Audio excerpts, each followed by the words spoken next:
Hello दोस्तों, आप लोग कैसे हैं। आज मैं लुसेंट का सेकंड पार्ट लेकर आई हूँ। आप लोग को अगर पसंद आए तो ज़्यादा से ज़्यादा शेयर और लाइक शेयर सब्सक्राइब कीजिए। क्वेश्चन नंबर 1 है, भारत में योजना आयोग की स्थापना कब हुई। तो इसका आंसर जो होगा वह होगा 1950 ईस्वी में। ठीक है, बी जो है इसका बिल्कुल करेक्ट आंसर है।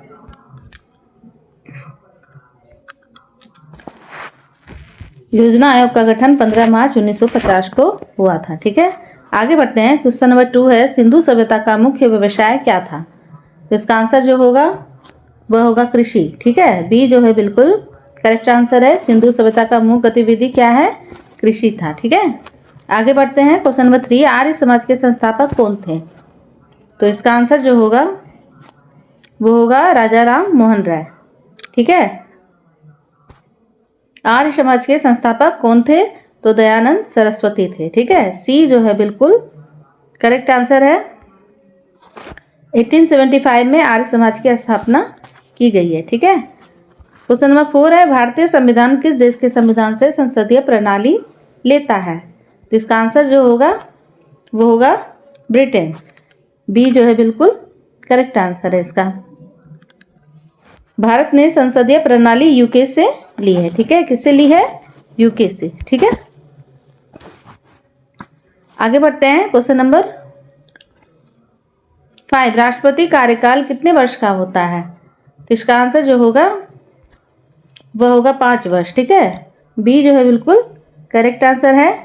5 वर्ष का जो होता है राष्ट्रपति का कार्यकाल होता है। ठीक है, आगे बढ़ते हैं। क्वेश्चन नंबर 6, किस गैस को गोबल गैस कहते हैं। तो इसका आंसर जो होगा वह होगा मीथेन। ए जो है बिल्कुल करेक्ट आंसर है। बायोगैस में मीथेन मुख्य गैस होती है। ठीक है, क्या होता है, बायोगैस में मीथेन जो है मुख्य गैस होती है। ठीक है, आगे बढ़ते हैं। क्वेश्चन नंबर 7, पृथ्वी का आकार कैसा होता है। तो पृथ्वी का आकार कैसा होता है, चपटा गोलाकार। ध्रुवों पर चपटा और विषुवत रेखा पर उभरा हुआ होता है। क्या होता है, विषुवत रेखा पर उभरा होता है। जो इसका आंसर है सी बिल्कुल करेक्ट है। आगे बढ़ते हैं। क्वेश्चन नंबर 8, सबसे कठोर प्राकृतिक पदार्थ कौन सा है। तो इसका आंसर जो होगा वह होगा हीरा। सी जो है बिल्कुल करेक्ट आंसर है। हीरा जो है प्रकृति का सबसे कठोर पदार्थ है। आगे बढ़ते हैं। क्वेश्चन नंबर 9, WTO का मुख्यालय कहाँ है। तो इसका आंसर जो होगा जिनेवा। बी जो है बिल्कुल करेक्ट आंसर है। WTO का मुख्यालय स्विट्जरलैंड के जिनेवा में। कहाँ है, स्विट्जरलैंड के जिनेवा में। आगे बढ़ते हैं। क्वेश्चन नंबर 10, कुचिपुड़ी नृत्य किस राज्य का है। इसका आंसर जो होगा वो होगा आंध्र प्रदेश। बी जो है बिल्कुल करेक्ट आंसर है इसका। कुचिपुड़ी शास्त्रीय नृत्य है। क्या है ये, शास्त्रीय नृत्य। आगे बढ़ते हैं। क्वेश्चन नंबर 11, भारत का पहला उपराष्ट्रपति कौन था। तो इसका आंसर जो होगा राधा कृष्णम, सर्वपल्ली राधा कृष्णम थे। ठीक है, ए जो है बिल्कुल करेक्ट आंसर है। भारत के उपराष्ट्रपति 1952 में बने थे। कब बने थे, 1952 में। ठीक है, आगे बढ़ते हैं। क्वेश्चन नंबर 12 है, विश्व का सबसे बड़ा महाद्वीप कौन सा है। तो इसका महाद्वीप जो है एशिया है। क्या है, एशिया। सी जो है करेक्ट आंसर है। दुनिया का सबसे बड़ा महाद्वीप है एशिया।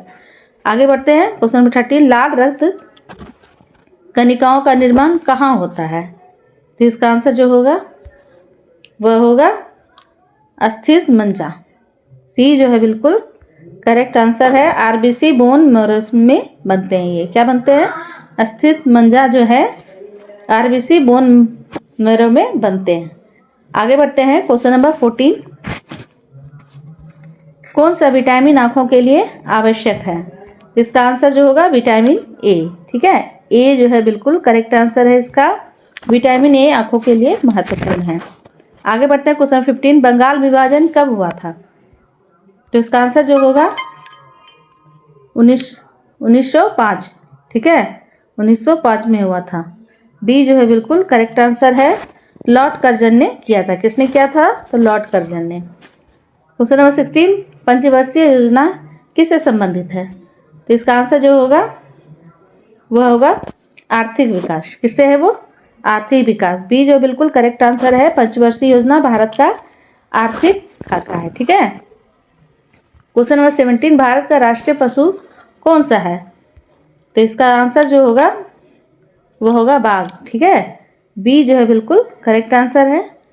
बाघ जो है भारत का राष्ट्रीय पशु है। आगे बढ़ते हैं। क्वेश्चन नंबर 18, मोहनजोदाड़ो का अर्थ क्या होता है?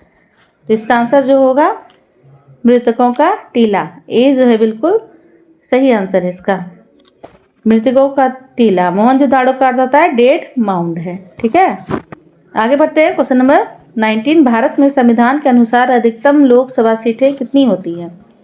तो इसका आंसर जो होगा 552।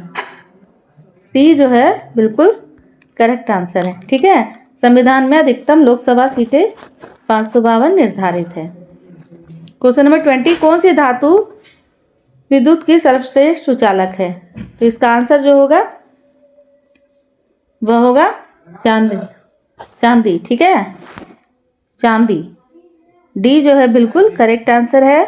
Best conductor of electricity. आगे बढ़ते हैं। क्वेश्चन नंबर 21, हृदय रोग में मुख्य रूप में कौन सा तत्व जमा होता है? तो इसका आंसर जो होगा कोलेस्ट्रॉल। बी जो है बिल्कुल करेक्ट आंसर है। धमनियां ब्लॉक होती है इससे। क्या होती है? धमनियां ब्लॉक होती है। क्वेश्चन नंबर 22, यूएनओ की स्थापना कब हुई है? तो इसका आंसर जो होगा 1945। सी जो है बिल्कुल करेक्ट आंसर है। यूएनओ की स्थापना 24 अक्टूबर 1945 में हुई थी। ठीक है। आगे बढ़ते हैं। क्वेश्चन नंबर 23, सूर्य किस गैस से बना है? तो इसका आंसर जो होगा हाइड्रोजन। क्या है? ए जो है बिल्कुल करेक्ट आंसर है। सूर्य का 70% हाइड्रोजन और 28% हीलियम है। ठीक है। आगे बढ़ते हैं। क्वेश्चन नंबर 24, भारत का राष्ट्रीय पंचांग कौन सा है? इसका आंसर जो होगा संवत। ठीक है। बी जो है बिल्कुल करेक्ट आंसर है। 1957 में भारत का राष्ट्रीय पंचांग घोषित हुआ था। ठीक है। आगे बढ़ते हैं। Question number 25, the great bath कहाँ मिला था? तो इसका आंसर जो होगा डी, मोहनजोदाड़ो। डी जो है बिल्कुल करेक्ट आंसर है। ग्रेट बाथ सबसे प्रसिद्ध स्थल है। क्वेश्चन नंबर 26, भारत रत्न का प्रारंभ कब हुआ था? तो इसका आंसर जो होगा 1954।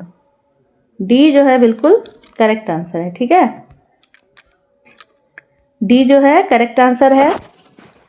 आगे बढ़ते हैं। क्वेश्चन नंबर 27, मृदा का अवमूलन किसको प्रभावित करता है? तो इसका आंसर जो होगा वह होगा दोनों। ठीक है। आयात और निर्यात दोनों, ए और बी दोनों सही है इसमें। ठीक है। मूल्य घटते से निर्यात बढ़ता है और आयात महंगा होता है। आगे बढ़ते हैं। क्वेश्चन नंबर 28, किस ग्रह को सुबह का तारा कहते हैं? तो वो कौन सा है? आप लोग भी बताइए। तो इसका आंसर जो होगा वो शुक्र है। बी जो है बिल्कुल करेक्ट आंसर है। वेनस को मॉर्निंग स्टार भी कहते हैं। ठीक है। आगे बढ़ते हैं। क्वेश्चन नंबर 29, चाय का सबसे बड़ा उत्पादन राज्य कौन सा है? तो आंसर होगा इसका असम। सी जो है बिल्कुल करेक्ट है। भारत का सबसे बड़ा चाय उत्पादन राज्य है। आगे बढ़ते हैं। क्वेश्चन नंबर 30, ये लास्ट क्वेश्चन है। कैसा लगा आप लोगों को क्लास? ज़्यादा से ज़्यादा शेयर कीजिए, सब्सक्राइब कीजिए। अगर पसंद आए तो कमेंट में करके बताइए कि हाँ आगे मैं कौन से टॉपिक लेकर आऊँ। ठीक है। क्वेश्चन पढ़ते हैं। दादा साहेब फाल्के पुरस्कार किस क्षेत्र से संबंधित है? तो इसका आंसर जो होगा सिनेमा। सी जो है बिल्कुल करेक्ट आंसर है। भारतीय सिनेमा का सर्वोच्च सम्मान है। ठीक है। कैसा लगा आप लोग को क्लास? ठीक है। मैं कल फिर आगे टॉपिक लेकर आऊँगी। Thank you for watching.